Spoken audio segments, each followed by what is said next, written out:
네, 안녕하세요. 책에서 얻은 통찰과 지혜를 공유하며 서로의 성장을 도모하는 리뷰 채널 불사조 리뷰입니다. 오늘 제가 가지고 온 책은 제가 제일 좋아하는 책 중에 하나인데요. 신과 나눈 이야기 3편에 담겨있는 이야기입니다.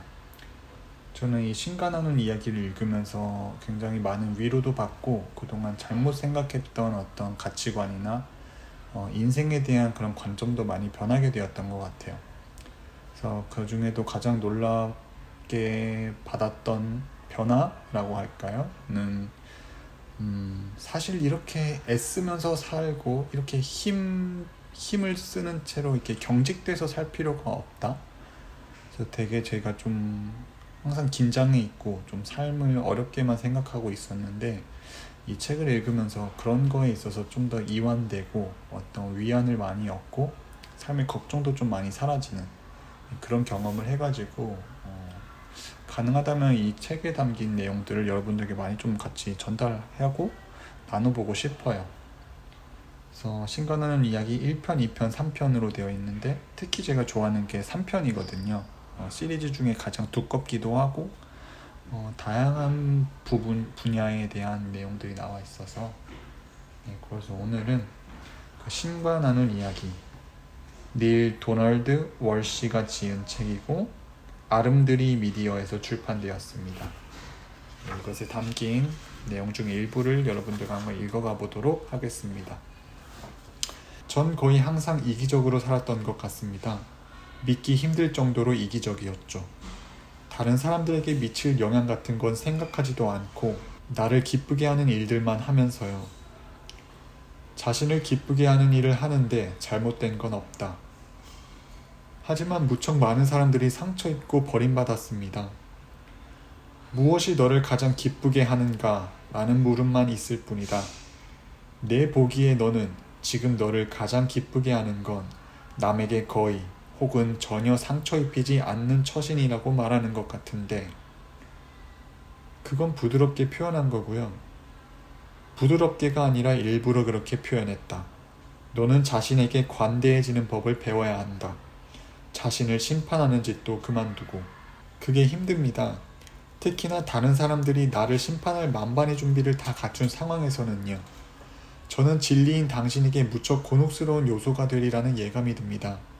이 3부작을 완결하고 출판하는 일을 제가 계속하다가는 당신의 메시지와 전혀 어울리지 않는 대리인인 나 때문에 메시지 자체를 불신하게 만들고 말리라는 예감 말입니다.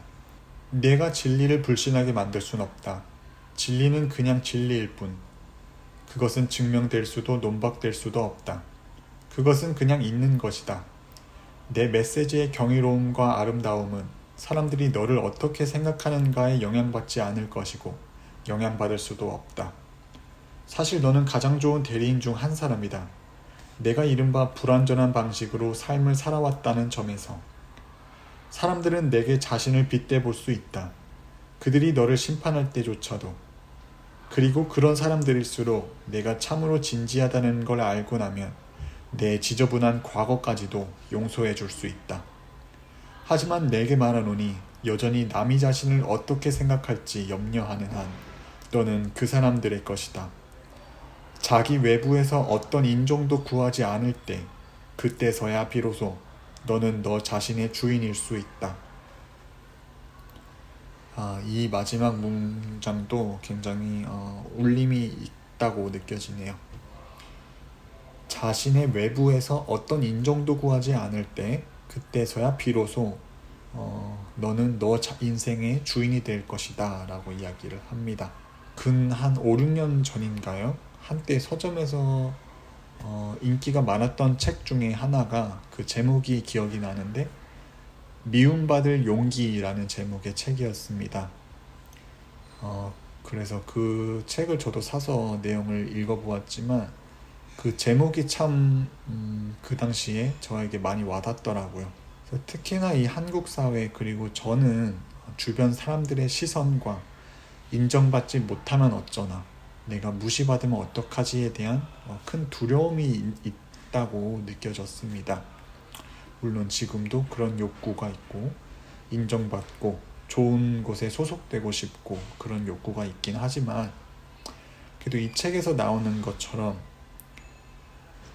자기의 외부에서의 인정을 구하는 게 아니라 자기 내부에서의 인정과 만족을 구할 때, 그 자기 외부에서의 그 어떤 것도 구하지 않을 때 비로소 나는 내 인생의 주인일 것이다 라는 게 굉장히 그래, 그렇지.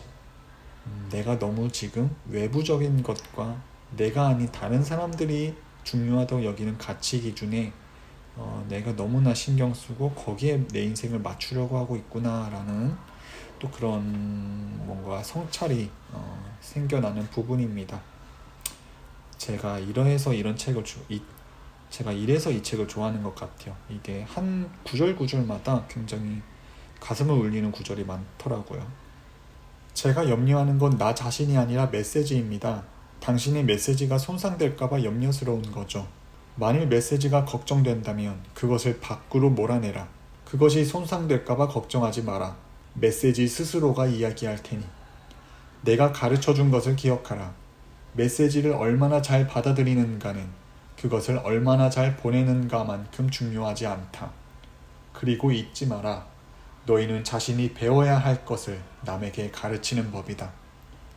완벽을 이야기하자고 굳이 완벽해져야 하는 건 아니고, 깨달음을 이야기하자고 굳이 깨달아야 하는 건 아니며, 가장 높은 진화를 이야기하자고 굳이 가장 높이 진화해야 하는 건 아니다. 다만 진심이길 구하고 진지하길 힘써라. 자신에게서 비롯되었다고 여기는 모든 상처를 되물리고 싶다면 그렇다는 걸 내 행동으로 보여줘라. 내가 할 수 있는 일을 하고 그런 다음 그것이 알아서 하도록 놔둬라. 말하긴 쉬워도 행하기는 어려운 게 그런 겁니다. 이따금 전 심한 죄의식을 느낍니다. 죄의식과 두려움이야말로 인간의 유일한 적이다. 죄의식은 중요합니다. 우리가 잘못했던 때가 언젠지 말해주니까요. 내게 도움되지 않는 것, 자신이 누구고 누가 되고자 선택하는지, who you are and who you choose to be에 관해 진실을 말하지 않는 게 있을 뿐이지 잘못했던 것 같은 건 없다. 죄의식은 너희를 자기 아닌 것에 묶어두는 느낌이다. 하지만 죄의식은 적어도 우리가 길을 잃었다는 걸 알아채게 해주는 느낌이지 않습니까? 내가 이야기하는 건 죄의식이 아니라 자각이다. 너희에게 말하노니 죄의식은 땅을 자욱하게 뒤덮은 안개이고 식물을 죽이는 독극물이다. 너희는 죄의식으로는 시들고 죽어갈 뿐 자랄 수 없다. 너희가 구하는 것은 자각이다. 그러나 죄의식은 자각이 아니고 두려움은 사랑이 아니다. 다시 한번 말하지만 두려움과 죄의식이야말로 너희의 유일한 적이다. 너희의 참된 친구는 사랑과 자각이다. 전자를 후자와 혼동하지 않도록 하라. 전자는 너희를 죽이고 말겠지만 후자는 너희에게 생명을 준다. 그렇다면 제가 무엇에도 죄의식을 느껴선 안 된다는 겁니까? 절대로, 어떤 경우에도. 그렇게 해서 뭐 좋은 게 있는가? 죄의식은 너희가 자신을 사랑할 수 없게 만들고 다른 사람을 사랑할 기회를 빼앗을 뿐이다. 그리고 아무것도 두려워하지 말아야 하고요.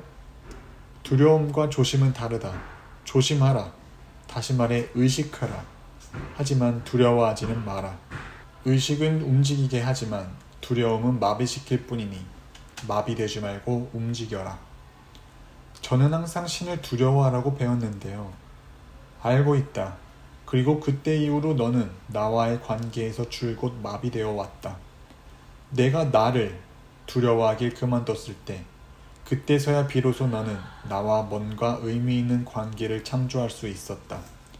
나를 찾아내게 해주는 어떤 선물, 어떤 특별한 은총을 내가 너희에게 줄 수 있다면 겁없음이 그것이었을 것이다. 겁없는 자들에게 축복이 있기를. 그들은 신을 알게 되리니. 이것은 자신이 신에 관해 알고 있다고 여기는 것을 내려놓을 만큼 충분히 겁이 없어야 한다는 뜻이다. 너희는 남들이 신에 관해 너희에게 말해준 것에서 비켜설 만큼 충분히 겁이 없어야 한다. 충분히 겁이 없을 때 그때서야 비로소 너희는 감히 자기 나름의 신 체험 속으로 들어갈 수 있다. 그리고 그때 너희는 그걸 놓고 죄의식을 느끼지 말아야 한다. 자기 나름의 체험이 자신이 알고 있다고 여긴 신이나 다른 모든 사람이 자신에게 말해준 신과 어긋나더라도 너희는 죄의식을 느끼지 말아야 한다. 두려움과 죄의식이야말로 인간의 유일한 적이다. 네. 이 말도 굉장히 와닿습니다. 두려움과 죄의식이야말로 인간의 유일한 적이다. 우리는 그 어떤 것에도 두려워할 필요 없고 그 어떤 일에도 죄의식을 느낄 필요가 없다라는 내용이 나옵니다. 이 부분이 참 인상 깊은 거는 우리가 보통 다니는 종교시설, 교회나 성당 같은 곳을 가더라도 우리에게 전해지는 가르침의 그 이면에는 두려움과 죄의식이 담겨져 있을 때가 많습니다. 그래서 원죄를 저질렀기 때문에 우리는 우리의 죄가 무겁기 때문에 이곳에 태어났다. 그래서 우리는 그것을 사죄해야 된다. 신은 심판할 것이며 만약 우리가 죄를 짓게 되면은 신은 굉장히 무서운 형벌을 내려서 우리를 처벌할 것이다. 두려워할 존재다. 신은 무섭고 두려워해야만 하는 존재다 라는 가르침을 우리는 받아왔고, 하지만 이 신과 나눈 이야기에서 나온 신은 인간은 그 어떤 것에도 두려워할 필요가 없다. 되려 두려움과 죄의식이야말로 인간의 유일한 적이다 라는 이야기를 하고 있습니다. 무조건 이야기가 맞고 무조건 종교가 틀렸다라고 이야기할 게 아니고 이런 다양한 방면의 이야기들을 접하면서 우리가 우리의 가슴에 와닿는 이야기가 있다면 그거를 우리는 채택하고 들으면 될 것입니다. 그래서 어떤 종교는 무조건 잘못됐다 이런 폄하나 비하를 하는 건 아니고, 다만 우리는 그 무엇에도 두려워할 필요가 없고 그 어떤 거에도 죄의식을 느낄 필요가 없다는 것은, 우리가 그러한 마음가짐으로 이 삶을 산다면 우리의 인생은 훨씬 더 다채롭고 자유롭고 좀 더 밝고 맑은 인생을 살아가지 않을까, 그런 생각이 듭니다. 자, 그래서 죄의식은 땅을 뒤덮은 안개이자 식물을 죽이는 독극물이다. 죄의식을 가진다고 해서 우리는 좋을 게 없다. 우리는 죄의식을 가짐으로써 우리는 우리 자신을 사랑할 수 없게 되고 또한 다른 사람을 사랑할 기회가 빼앗겨질 뿐이다 라고 나옵니다. 물론 잘못을 했다면은 그것을 내가 왜 그때는 그렇게 행동을 했는가에 대해서 어떤 명확한 인식과 깨달음, 또 조심을 하는 것은 필요가 하지만 그 과거에 저질렀던 잘못, 내가 타인에게 주었던 상처 때문에 그 일을 가지고 내가 내 자신을 상처 입히고 내 자신을 언제까지 구박하고 핍박하는 일은 있어서도 안 되고, 그렇게 한들 바뀌고 좋아질 것은 없다는 얘기죠. 그렇기 때문에 조심하고 의식하는 삶은 필요하지만 두려워하고 죄의식을 가질 필요는 없다, 그런 내용이 나옵니다.